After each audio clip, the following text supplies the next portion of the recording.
በስመ አብ ወወልድ ወመንፈስ ቅዱስ አሃዱ አምላክ አሜን። ክቡር አባታችን መልአከ ኢዮር ቀሲስ መምህር አብይ፣ የዚች የታምረኛው ደብር አስተዳዳሪ፣ ሊቃውንተ ቤተ ክርስቲያን፣ አይንተ እግዚአብሔር ካህናት፣ ላይካነ ምስጢር ዲያቆናት፣ በዚህ በተቀደሰ ስፍራ የተሰበሰባችሁ የእናታችን የእመቤታችን የወለላይቱ እመቤት የኪዳነ ምሕረት የአስራት የቃል ኪዳን ልጆች የቅዱሳን መላእክት የጻድቃን የሰማዕታት ወዳጆች እንደምን አደራችሁ? አሜን። ጌታችን መድኃኒታችን ኢየሱስ ክርስቶስ ከያለንበት ሰብስቦን ለዚህ ለድነት ለበረከት ለረድኤት ቀን የሰበሰበን ኃያሉ መድኃኔዓለም ከእናቱ ከድንግል ማርያም ከኪዳነ ምሕረት ጋራ ክብር ምስጋና ይድረሳቸው። በዚህ በትንቢተ ዳንኤል በምዕራፍ 4 ቁጥር 25 ላይ እንዲህ የሚል ኃይለ ቃል እናገኛለን። ቃሉን አብረን እንላለን። እንደ በሬም በሉ፣ እንደ በሬም ሳር ትበላ ዘንድ ትገደዳለህ። እንደ በሬ ሳር ትበላ ዘንድ ትገደዳለህ። ይህንን ቃል የተናገረው ልዑል እግዚአብሔር አምላካችን ነው። ቃሉንም ነቢይ ጻድቅ ትንቢተኛው ለሆነው በዳንኤል አንደበት ሆኖ ነው የተናገረው።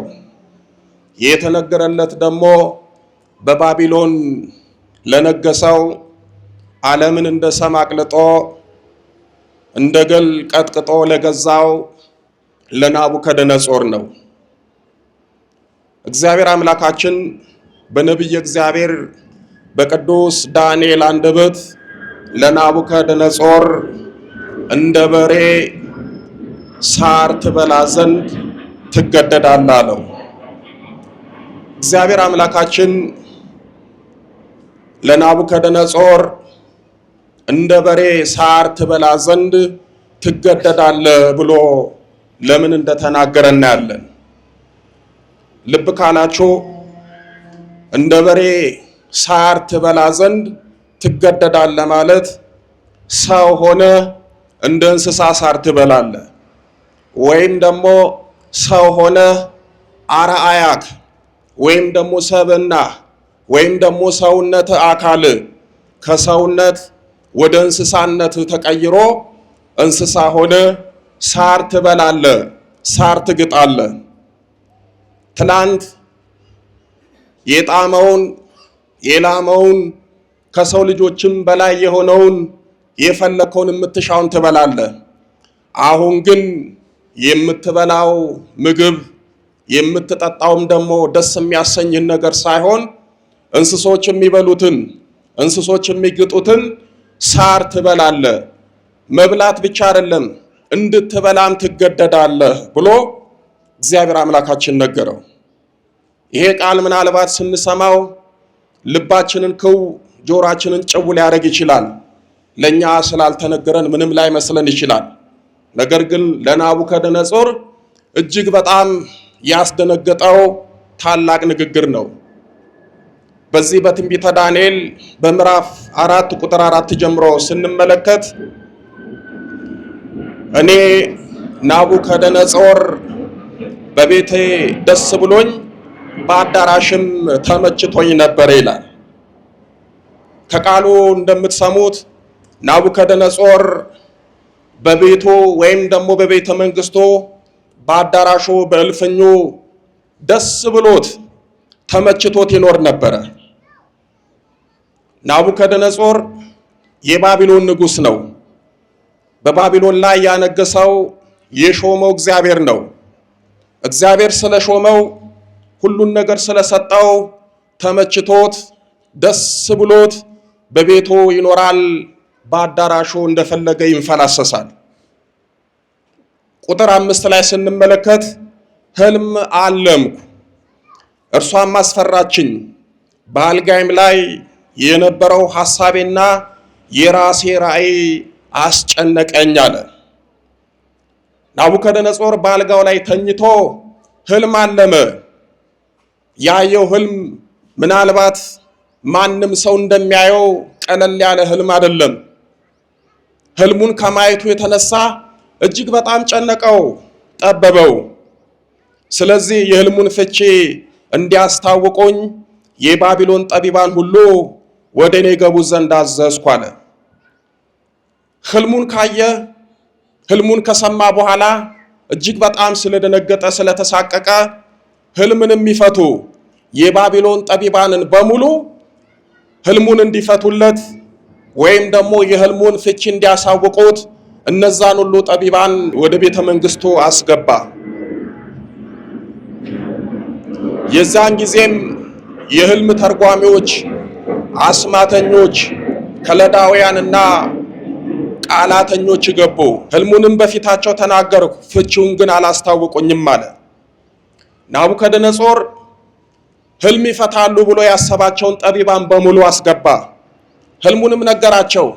አንዳቸውም ህልሙን ሊነግሩት ሊተረጉሙለት አልቻሉም። እንደሰማችሁት በጣም የሚገርመው ህልምን እንፈታለን ብሎ ከገቡት ደግሞ ሰዎች አስማተኞች የተባሉ ደግሞ ሰዎች እግዚአብሔር ያሳየውን ህልም እነሱ በአስማታቸው በስጋዊ ጥበባቸው ሊፈቱለት ፈለጉ። ነገር ግን ናቡከደነጾር ህልሙን ሲነግራቸው ጠቢባኑም አስማተኞቹም ህልሙን ሊፈቱለት አልቻሉም። በመጨረሻም የቅዱሳን አማልክት መንፈስ ያለበት እንደ አምላኬ ስም ብልጣሶር የሚባል ዳንኤል በፊቴ ገባ። እኔም ህልሙን ነገርኩት፣ እንዲህም አልኩት፣ የህልም ተርጓሚዎች አለቃ ብልጣሶር ሆይ የቅዱሳን አማልክት መንፈስ ባንተ ውስጥ እንዳለ ከምስጢርም ሁሉ የሚያስቸግርህ እንደሌለ አውቄአለሁና ያለሙትን የህልም ራእይ ፍቺውንም ንገረኝ አለው። ብዙዎቻችን በአንድም በሌላ እግዚአብሔር ህልም ያሳየናል። ህልም እናያለን፣ ህልም እናልማለን፣ የሚፈታልንን እንፈልጋለን። አንዳንዶቻችን ልክ ናቡከደነጾር ለአስማተኞቹ ህልሙን ለማስፈታት እንደሞከረ ህልም መፍታት የማያውቁ ስለ ህልም የማያውቁ ሰዎች ጋር ሄደን ዛሬ በህልሜ ይሄንን አየው፣ ዛሬ በህልሜ እንዲህ ተነገረኝ፣ እንዲህ ተባልኩኝ ብለን የምንናገር ሰዎች አለን። እግዚአብሔር አምላካችን ወደ ሰው ልጆች የሚመጣው ሰዎችን የሚያነጋግረው አንድም በህልም ነው። ህልም ማለት እግዚአብሔር ወደኛ የሚመጣበት ሰማያዊ መንገድ ነው። ሰዎች ህልምን ከእግዚአብሔር የተነሳ ያያሉ። ሰዎች ህልምን ከመቤታችን ያያሉ። ሰዎች ህልምን ከቅዱሳን መላእክት ያያሉ። ሰዎች ህልምን ከቅዱሳን ያያሉ። ሰዎች ህልምን ከክፉ መናፍስት ያያሉ። ሰዎች ህልምን ከስጋ ድካም የተነሳ ያያሉ። በዚህ በመጽሐፈ መክብብ በምዕራፍ 5 ቁጥር 3 ላይ ህልም በሉ እስኪ፣ ህልም በስራ ብዛት ይታያል። ስለዚህ ህልም ከምን ይታያል ማለት ነው? በስራ ብዛት ማለት ምን ማለት ነው? የሚመልስልኝ በምናችን በዋልንበት ጥሩ ነው። በነገራችን ላይ ቀን የዋላችሁትን ውሎ ማታ በህልማችሁ ደግማችሁ ታያላችሁ። ቀን የተናገራችሁትን ሌሊት ስትናገሩ ታድራላችሁ። ሰው በስራ ብዛት ህልም ያያል ማለት ሰው ከስጋዊ ስራው ወይም ደግሞ ከስጋው ድካም የተነሳ ህልም ያያል ማለት ነው። ይሄ ህልም አይደለም። ሰው ከስራ ብዛት ወይም ደግሞ ከስጋው ድካም የተነሳ ህልም ካየ ይሄ ህልም ሳይሆን ቅዠት ነው። እንደነገርኳችሁ ሱባኤ ገብታችሁ ጸሎት ይዛችሁ ከእግዚአብሔር ዘንድ ህልም ታያላችሁ። ምክንያቱም እግዚአብሔር ወደኛ የሚመጣው አንድም በህልም ነው። በዚህ በኦሪት ዘፍጥረት በምዕራፍ 20 ቁጥር 3 ላይ እግዚአብሔርም ሌሊት በህልም ወደ አቤሜሌክ መጣ ይላል። ወደ ማን መጣ? ወደ አቤሜሌክ መጣ። ስለዚህ እግዚአብሔር አምላካችን ወደኛ የሚመጣው በህልም ነው። ህልምን ስታዩ ለመናገር ለማስተርጎም አትቸኩሉ። ሱባኤም ገብታችሁ በቤታችሁም በጸሎት ተወስናችሁ እንዲሁም ደግሞ ዝም ብላችሁ ተኝታችሁ እግዚአብሔር በቸርነቱ ህልም ሊያሳያችሁ ይችላል። ስለ ህይወታችሁ ሊጠቁማችሁ ይችላል። በህልም የወደፊት ህይወታችሁ ሊነገራችሁ ይችላል። ህይወትም ይሁን ሞትም ይሁን ሕይወት ከሆነ እንድንጠቀምበት፣ ሞት ከሆነ ደግሞ እንድንጠነቀቅበት እግዚአብሔር አምላካችን ህልም ያሳየናል። ያንን ያየነውን ህልም ሳንደነግጥ ቁጭ ብለን አስተውለን ከቻልን ራሳችን ማሰብ፣ ካልቻልን ደግሞ እንደው ለአባቶች ነው መንገር ያለብን።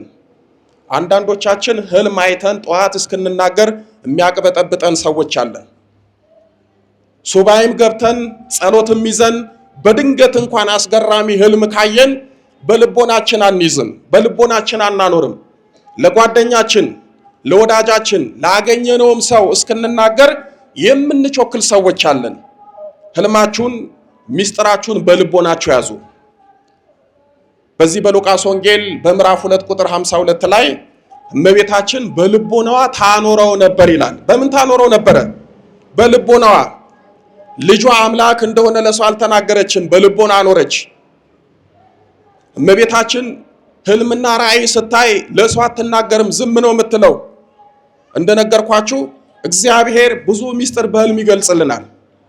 አንዳንዶቻችን እንደው ሰው ህልም ሲነግረን ከትዕቢታችን የተነሳ እማንሰማና ማንቀበላለን። ጥሩ ነው፣ ህልምን አለማመን ጥሩ ነው፣ መጠርጠርም ጥሩ ነው። አንዳንድ ጊዜ ግን የህይወታችንን አቅጣጫ ተከትሎ የሚመጣ መልእክትና ህልም ወይም ደግሞ ከህይወታችን ጋር የተገናኘ ህልም ስንሰማ አሊያም ደግሞ ሰዎች እንደዚህ አይነት ህልም አየው ብለው ሲነግሯችሁ ዝም ብላችሁ አትናቁት። ስሙት፣ አዳምጡት፣ አስተውሉት። ከናንተ ጋር የሚሄድ ከሆነ ተቀበሉት። ከናንተ በተቃራኒ ደግሞ ከሆነ አሊያም ደግሞ ከመንፈሳዊ ህይወታችሁ ጋር የማይስማማ፣ የማይጣጣም፣ የማይገጥም ከሆነ ተውት። ነገር ግን ህልምን እግዚአብሔር ለምን ለኔ አላሳየኝም፣ እንዴት በሰው ይነገረኛል ማለት ይሄ ትልቅ መንፈሳዊ ትዕቢትና ውድቀት ነው። በጣም የሚገርማችሁ እናታችን ድንግል ማርያም ታውቃላችሁ፣ ሊቀ መላኩ ቅዱስ ገብርኤል መጥቶ ትጸንሲ ወይም ደግሞ ትጸንሻለሽ፣ ከሶስቱ አካላት አንዱን እግዚአብሔር ወልድን ትወልጃለሽ ብሎ መልአኩ ቅዱስ ገብርኤል በአካል መጥቶ ክንፉን ዘርግቶ ሰላምታ ሰጥቶ ብስራቱን ነግሯታል። እንደምትወልድ በመላካዊ አንደበቱ በደንብ አሳውቋታል። ይሄንን የቅዱስ ገብርኤልን ብስራትና የምስራች ድንግል ማርያም በዓይኗ አይታለች፣ በጆሮ ሰምታለች። ነገር ግን ጌታችን መድኃኒታችንን ኢየሱስ ክርስቶስን ከወለደች በኋላ 2 ዓመት ሲሆነው ሕፃኑ የእግዚአብሔር መልአክ ትላንት ጌታችንን እንደምትወልድ ለራሷ ለድንግል ማርያም በአካል መጥቶ ነገራት። ነገር ግን ከ2 ዓመት በኋላ ደግሞ ቅዱስ ገብርኤል መጣና ለእመቤታችን አልነገራትም። ለአረጋዊ ለቅዱስ ዮሴፍ ሕፃኑን ከእናቱ ጋር ይዘ ወደ ግብፅ ሸሽ፣ ሄድ፣ ተመለስ ብዬ እስክነግር ድረስ በዛ ቆይ ብሎ ነገረው። ይሄንን መልእክትና ህልም አረጋዊ ቅዱስ ዮሴፍ ከቅዱስ ገብርኤል ሰማ። ለእመቤታችንም እንዲህ አላት፣ እነሆ የእግዚአብሔር መልአክ ቅዱስ ገብርኤል መጥቶ አንቺንና ሕፃኑን ይዤ ወደ ግብፅ እንዲሄድ ነግሮኛል፣ አዞኛል አለች። እናታችን ድንግል ማርያም መምህረ ትሕትና ናት፣ የትሕትና እናት ናት። ለአረጋዊ ለቅዱስ ዮሴፍ ትላንት ከሰማይ ወርዶ ሰላምታ ሰጥቶ ይሄንን ሕፃን አማኑኤልን እንደምወልደው የነገረኝ መልአክ ለምንድን ነው ዛሬ ያልነገረኝ? እንዴት ላንተ ይነግራል? እንዴትስ ባንተ በኩል የስደት ህይወትን እሰማለሁ? እንዴት ካንተ ሰምቼ ስደትን እጀምራለሁ? አይሆንም፣ ትላንት የነገረኝ ገብርኤል ዛሬም ይንገረኝ አላለችም።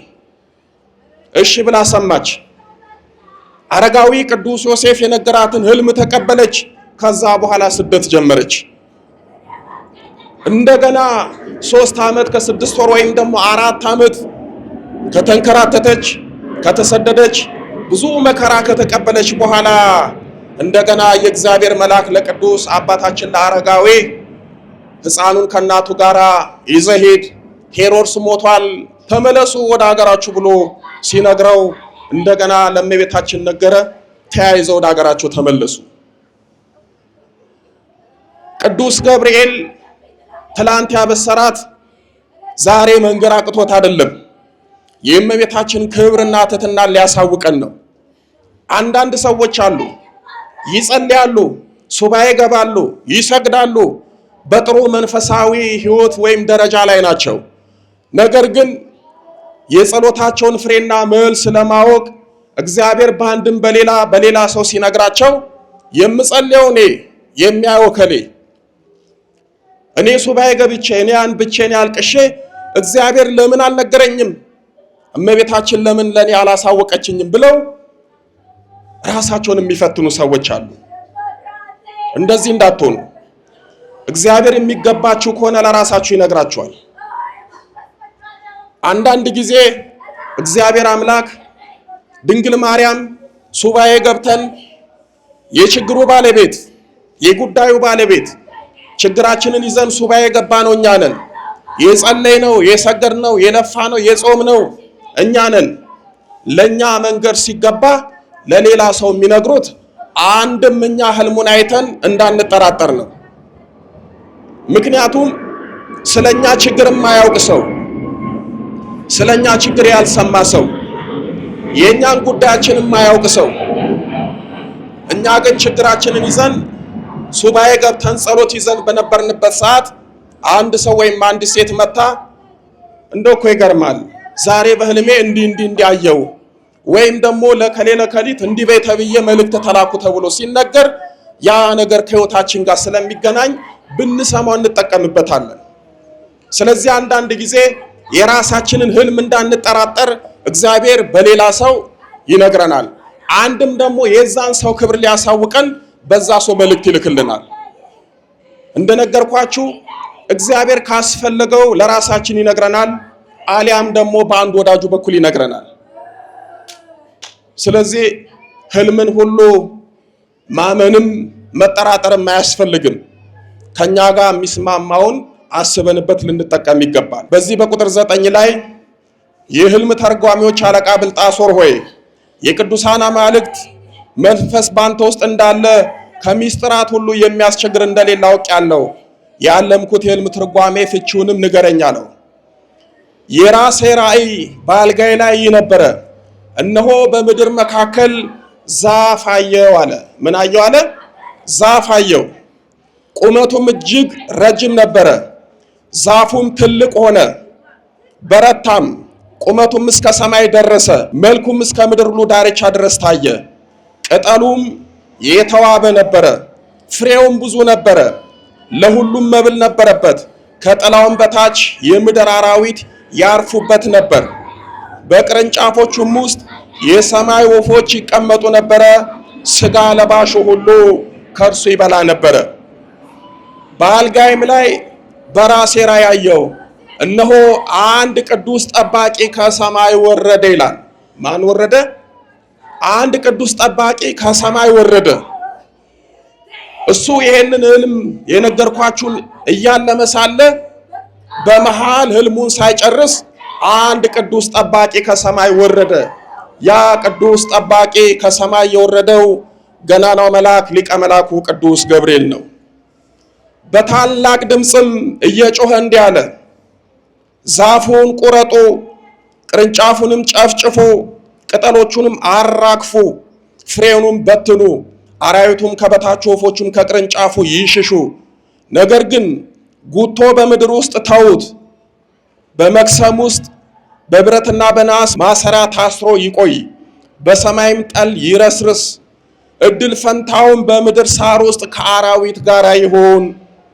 ልቡም ከሰው ልብ ይለወጥ፣ የአውሬም ልብ ይሰጠው፣ 7 ዘመናትም ይለፉበት አለ። ልቡ ምን ይሁን ተባለ? እየሰማችሁኝ ነው? ልቡ ከሰው ምን ይሁን? ይለወጥ፣ የአውሬም ልብ ይሰጠው፣ 7 ዘመናትም ይለፉበት አለው። ከዚህ በኋላ ነው እንግዲህ እሱ ታሪክ የሚጀምረው። አንዳንድ ጊዜ ልባችን ይለወጣል፣ ልባችን የአውሬ ይሆናል። ዛሬ እኮ ልባችን ተለውጦ አውሬ ሆነን አይደል እርስ በርስ የምንገዳደለው፣ እርስ በርስ የምንጠላለው፣ እርስ በርስ የምንገፋፋው። እንደ ናቡከደነጾር ከሰውነት ወደ እንስሳነት ተቀየሩ ተብለን ነው መሰለኝ ልባችን ተቀይሯል።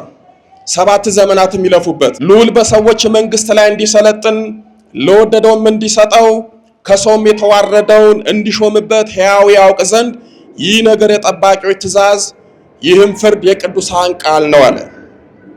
እኔ ንጉሥ ናቡከደነፆር ይህን ሕልም አልሜአለሁ። አንተም ብልጣሶር ፍቺውን አስታውቀኝ። የመንግስቴ ጠቢባን ሁሉ ፍቺውን ያሳውቁኝ ዘንድ አይችሉምና፣ ነገር ግን የቅዱሳን አምላክ መንፈስ ባንተ ውስጥ አለና አንተ ትችላለህ ብሎ ለመነው። የዛን ጊዜ ብልጣሶር የተባለው ዳንኤል 1 ሰዓት ያህል አሰበ፣ ልቡም ታወከ ይላል። ምክንያቱም ናቡከደነፆር ለዳንኤል የነገረው ሕልም ራሱ ዳንኤልን አስደነገጠው፣ ሰውነቱንም አወከው፣ ልቡንም አስደነገጠው። ንጉሡም መልሶ ብልጣሶር ወይ ሕልሙንና ፍቺውን አያስቸግርህ አለው። ብልጣሶርም መልሶ ጌታ ሆይ ሕልሙ ለሚጠሉ ፍቺውም ለጠላቶቼ ይሁን። ትልቅ የነበረው የበረታውም ቁመትም እስከ ሰማይ የደረሰው መልኩም እስከ ምድር ሁሉ ድረስ የታየው ቅጠሉም አምሮ የነበረው ፍሬውም የበዛው ለሁሉም መብል የነበረው በበታቹም የምድር አራዊት የተቀመጡ በቅርንጫፎቹም የሰማይ ወፎች ያደሩበት ያየኸው ዛፍ ንጉሥ እርሱ ታላቅና ብርቱ የሆንክ አንተ ነህ አለው። አሁን ምን ማድረግ ጀመረለት? ሕልሙን መፍታት ጀመረ። ታላቅነት በስቷል፣ እስከ ሰማይም ደርሷል፣ ግዛትም እስከ ምድር ዳርቻ ደረሰ። ንጉሡም ከሰማይ የወረደውንና ዛፉንም ቁረጦ አጥፉትም፣ ነገር ግን ጉቶም በምድር ውስጥ ተውት፣ በብረትና በናስ ማሰሪያ ታስሮ በመስክ ውስጥ ይቆይ፣ በሰማይም ጠል ይረስርስ፣ 7 ዘመናትም እስኪያልፉበት ድረስ እድል ፈንታው ከምድር አራዊት ጋር አይሁን ያለው ቅዱስ ጠባቂ ማየቱ ንጉሥ ሆይ ፍቺው ይህ ነው። በጌታዬ በንጉሥ ላይ የወረደው የልዑል ትእዛዝ ነው። ልዑልም ሰዎች በመንግስቱ ላይ እንዲሰለጥን ለሚወደውም እንዲሰጠው እስኪታወቅ ድረስ ከሰዎች ተለይተ ትሰደዳለህ አለው። ምን ታደርጋለህ አለው? ከሰዎች ተለይተ ምን ትሆናለህ? ትሰደዳለህ። ንጉሥ ነው፣ በቤተ መንግስት ነው የሚኖረው። ቤተ መንግስቱን ቤተሰቡን ትተህ ትሰደዳለህ አለው። እግዚአብሔር ከስደት ይጠብቃል። መኖሪያህም ከምድር አራዊት ጋር ይሆናል። እንደ በሬም ሳር ትበላ ዘንድ ትገደዳለህ፣ በሰማይም ጠል ትረሰርሳለህ፣ 7 ዘመናትም ያልፉብሃል። እንደዚህ አድርጎ ተረጎመለት። የዛፉም ጉቶ ይተውት ዘንድ ማዘዞ ስልጣን ከሰማይ እንደሆነ ካወክ በኋላ መንግስት ይቆይልሃል። ንጉሥ ሆይ ስለዚህ ምናልባት የደህንነት ዘመን ይረዝም እንደሆነ ምክሬ ደስ ያሰኝ፣ ኃጢአትን በጽድቅ በደልም ለድሆች በመመጽወት አስቀራለሁ። ነቢየ እግዚአብሔር ቅዱስ ዳንኤል ለብልጣሶር ሕልሙን ከተረጎመለት ከነገረው በኋላ ምን አለው? ምናልባት ኃጢአትን በጽድቅ በደልንም ደግሞ ለድሆች በመመጽወት አስቀራለሁ። ናቡከደነፆር ከእግዚአብሔር የመጣበት መዓትና መቅሰፍት እንደሚቀየርለት እንደሚመለስለት አስቀድሞ ነቢየ እግዚአብሔር ቅዱስ ዳንኤል መፍትሄውን ነገረው። ሕልሙን ብቻ አልተረጎመለትም። ከቤተ መንግስት ተሰዶ ጫካ ገብቶ ከሰውነት ወደ እንስሳነት ተቀይሮ ሳር እየጋጠ ለ7 ዓመታት እንደሚበላ ነግሮታል እግዚአብሔር። ነገር ግን እግዚአብሔር መሐሪ ነው፣ የነገረውን ማስቀረት ይችላልና የመጣበት መዓትና መቅሰፍት በንስሐ ሕይወት በምሕረት እንዲቀየርለት መልሶ ምን አለው? መጹት፣ ኃጢአት በደል እንዲቀየርልህ መጹት አለው። እግዚአብሔር ያመጣብን መዓትና መቅሰፍት ያዘዘብን ነገር ንስሐ ከገባን ይመለሳል።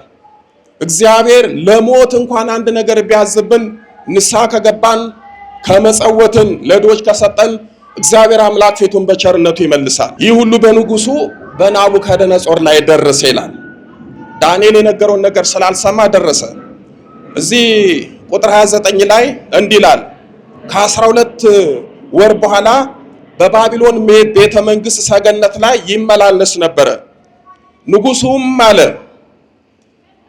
እግዚአብሔር ናቡከደነፆርን ከቤተ መንግስት ለምን እንዳሰደደው፣ ለምን ጫካ እንዳስገባው፣ ከሰውነት ወደ እንስሳነት ለምን እንደቀየረው፣ ለ7 ዓመት ሳር ለምን እንዳስጋጠው ታሪኩ ያለው እዚህ ጋር ነው። ንጉሱም ይላል ቁጥር 30 ላይ ይቺ እኔ በጉልበቴ ብርታት ለግርማዬ ክብር የመንግስት መኖሪያ እንድትሆን የሰራዋት ታላቂቱ ባቢሎን አይደለችም ብሎ ተናገረ ይላል። የናቡከደነጾር ጥፋት አንደኛ እኔ ማለቱ ነው። ምን ማለቱ ነው? እኔ በጉልበቴ ብርታት ለግርማዬ ክብር የመንግስት መኖሪያ ትሆን ዘንድ ያሰራዋት ታላቂቱ ባቢሎን አይደለችም ማለት። ያነገሰው ማን ነው አልኳችሁ? እግዚአብሔር። ከፍ ከፍ ያደረገው ማን ነው? እግዚአብሔር። ቤተ መንግስት ሰርቶ በደስታ በምቾት እንዲኖር ያደረገው ማን ነው? እግዚአብሔር። በኋላ ላይ እሱ ምን አለ? እኔ አለ። በክርስትና ህይወት ጸጋ በረከት እንዳናገኝ አንዱ ትልቁ ማነቆ እኔ የምንለው ቃል ነው። እኔ እንደዚህ አድርጌ፣ እኔ መጾቼ፣ እኔ ደሃ ረድቼ፣ እኔ ለነከሌ ሰጥቼ፣ እኔ እኮ ለከሌ እንዲያድርጌለት መልሶ እንዲያለኝ እከሊትን እኮ እዚህ ያደረስኳት እኔ ነኝ እንላለን። እንዲህ ስንል የማንን ድርሻ ነው የምንጋፋው? ሰጥቶን ለሰው ብንሰጥ የሚመሰገነው ማን ነው? ከራሳችን የሆነ ነገር አለን? ሀብት ቢኖረን ሀብት የሰጠን ማን ነው? ቅዱስ ዮሐንስ አፈወርቅ ምን ይላል? እግዚአብሔር ባለጸጋ ሆኖ ለድሆች ይሰጣል፣ ድሃ ሆኖ ደግሞ ከባለጸጎች ይቀበላል ይላል። ባለጸጋ ሆነ ለሰው ብንሰጥ ሰጪው ማን ነው? እግዚአብሔር ነው እንጂ እኛ ነን? እኛ አይደለንም። በክርስትና ህይወት ለምታደርጉት ነገር እኔ ነኝ የምትሉ ከሆነ ዋጋችሁን ታጣላችሁ፣ እግዚአብሔርን ትጋፋላችሁ። ናቡከደነጾር ያጠፋው እግዚአብሔር ሾሞት እግዚአብሔር አንግሶት ከዛ በኋላ ባቢሎንን ሰርቶ ቤተ መንግስት ሰርቶ ከፍ ከፍ ብሎ ታየና ትንቢቱ ከተነገረው ከአንድ ዓመት በኋላ በሚመላለስበት ሰዓት የባቢሎንን ከተማ ውበትና ስፋት አየ። ከዛ በኋላ እግዚአብሔርን እርግፍ አደረገ፣ ተወና ረሳና እኔ ማለት ጀመረ። እኔ አለ። ከዛ ደግሞ በጉልበቴ ብርታት አለ። ጉልበቴ ማን ነው? ብርታት የማን ነው? እኛ እኮ እግራችንን መርፌ ቢወጋን ካልጋ ምንውል ነን። እኛ እኮ ጉንፋን ይዞን ለአንድ ሳምንት የሚያንደፋድፈን ሰዎች ነን። ራስ ምታት አዙሮ ካልጋ ሚደፋንን። ሰው ብርቱ ሲሆን ጉልበታማ ሲሆን ይታበያል። ጉልበቴ ማን ነው?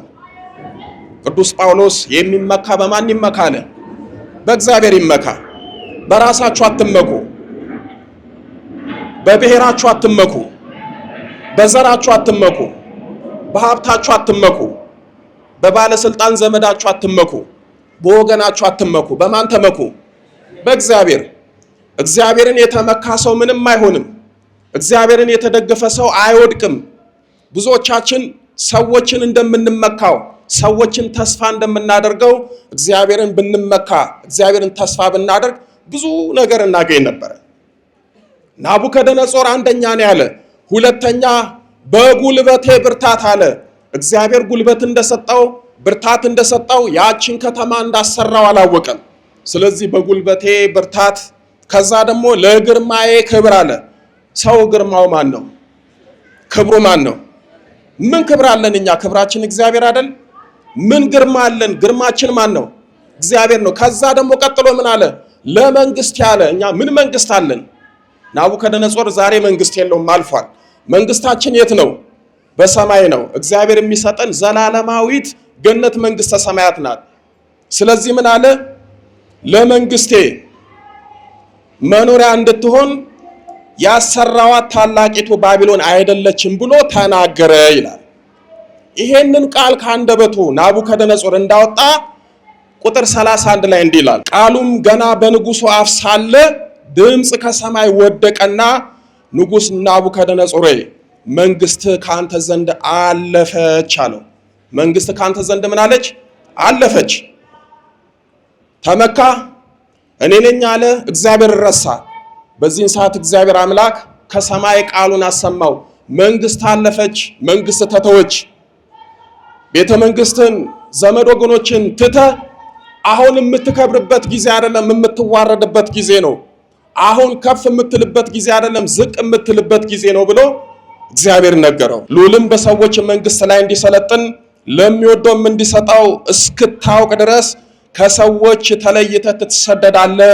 መሮኛህም ከምድር አራዊት ጋር ይሆናል።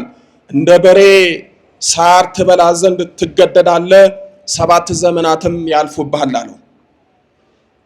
ይሄ ቃል ናቡከደነጾር ላይ ሲወድቅ ናቡከደነጾር ደነገጠ፣ ተናወጠ፣ የሚያደርገውን ነገር አጣ።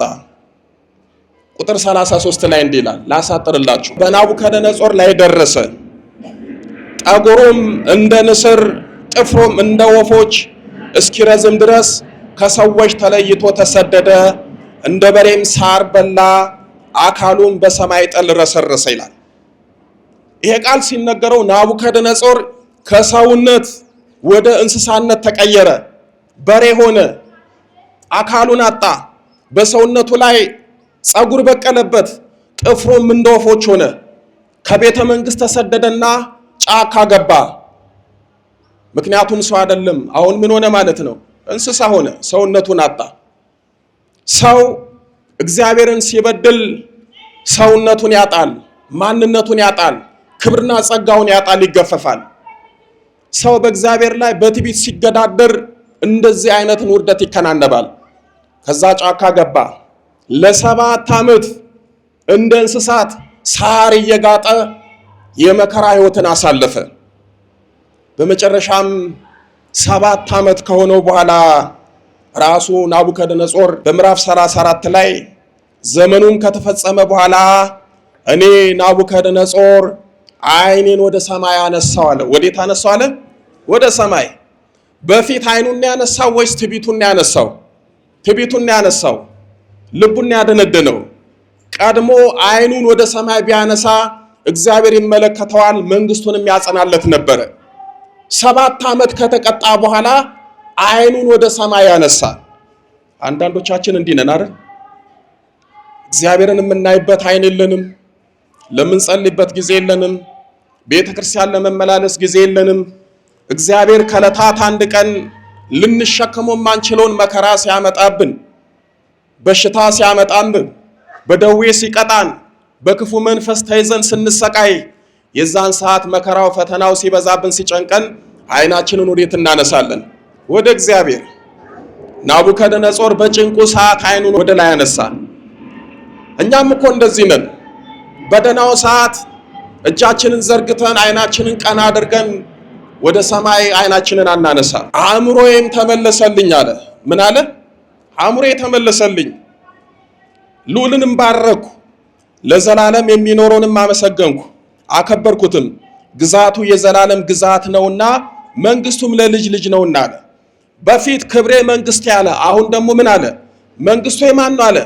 የእግዚአብሔር ነው። የእግዚአብሔር ብቻ ሳይሆን ለልጅ ልጅ ነው ብሎ ተናገረ። ልቡ ተመለሰለት፣ ወደ ራሱ አሰበ። በዚህን ጊዜ ነው እግዚአብሔር አየው። በምድርም የሚኖሩ ሁሉ እንደ ምናምን ይቆጠራሉ፣ በሰማይም ሰራዊት በምድር ላይ በሚኖሩ መካከል እንደ ፈቃዱ ያደርጋል። እጁንም የሚከለክል ወይም ምን ታደርጋለህ የሚለው የለም። በዚያን ጊዜ አእምሮ ተመለሰልኝ፣ ለመንግስቴም ክብር ግርማዬና ውበቴ ወደ እኔ ተመለሰ። አማካሪዎቼና መኳንንቶቹ ፈለጉኝ፣ በመንግስቴም ውስጥ ጸናው፣ ብዙም ክብር ተጨመረልኝ። አሁንም እኔ ናቡከደነጾር የሰማይን ንጉሥ አመሰግናለሁ፣ ታላቅም አደርጋለሁ፣ አከብራለሁ። ሥራ ሁሉ እውነት ነው፣ መንገዱም ፍርድ ነውና በትዕቢት የሚሄዱትን ያዋርድ ዘንድ ይችላል አለ። በትዕቢት የሚሄዱትን ምን ያደርጋል አለ? ያዋርዳል። በትዕቢት ሄዶ ነበረ፣ እግዚአብሔር አዋረደው። 7 ዓመት ሳር አስጋጠው። በመጨረሻ ዓይኑን አነሳ፣ ወደ እግዚአብሔር አለቀሰ፣ ወደ እግዚአብሔር ለመነ። እግዚአብሔርም ክብሩን መለሰለት፣ መንግስቱን መለሰለት፣ ክብርንም ጨመረለት። እንዲህ የምንሆን ሰዎች አለን አይደል? እግዚአብሔርን ይዘን ናቡከደነጾር ምንድን ነው የበላው አልኳችሁ? ንገሩኝ እንጂ። ሳር። ናቡከደነጾር ሳር ነው የበላው። እኛ ደግሞ ሳር ሳይሆን አሳር እየበላን ነው፣ መከራ እየበላን ነው። ለምን? እግዚአብሔርን ትተን እግዚአብሔርን አንፈልግም ብለን። ናቡከደነጾር እግዚአብሔር ከፍ ከፍ አድርጎት ነበረ። አንዳንዶቻችን እግዚአብሔር ከፍ ከፍ ያደርገናል፣ ምን ፈልጎን ይሰጠናል። እግዚአብሔርን ስንተው ይተውናል። እሱ የተወን ቀን እጃችን ላይ ያለው ነገር ሁሉ እንዳልነበረ ይሆናል። ከዛ በኋላ እሱ ሳር እንደበላ የመከራ እንጀራ ምንበላ አሳር ምንበላ ሰዎች አለን። እግዚአብሔር አምላክ ናቡከደነጾርን ልቡን እንደመለሰኛንም ልብ ይመልስልን። ኢየሱስንም ክብር እንደመለሰኛንም ክብርና ጸጋ ይመልስልን። መከራ ከመብላት ይጠብቀን። ያስተማረን የመከረን የአባቶቻችን አምላክ ልዑለ ባሕርይ ቅዱስ መድኃኔ ዓለም ኢየሱስ ክርስቶስ ክብር ምስጋና ይድረሰው። ድንግል ስንላት ጌታን ወልዳ የተገኘች ጌታን የወለደች ስንላት ድንግል የሆነች ወለላይቱ እመቤት ድንግል ማርያም ክብር ምስጋና ይድረሳት። ወስብሐት ለእግዚአብሔር።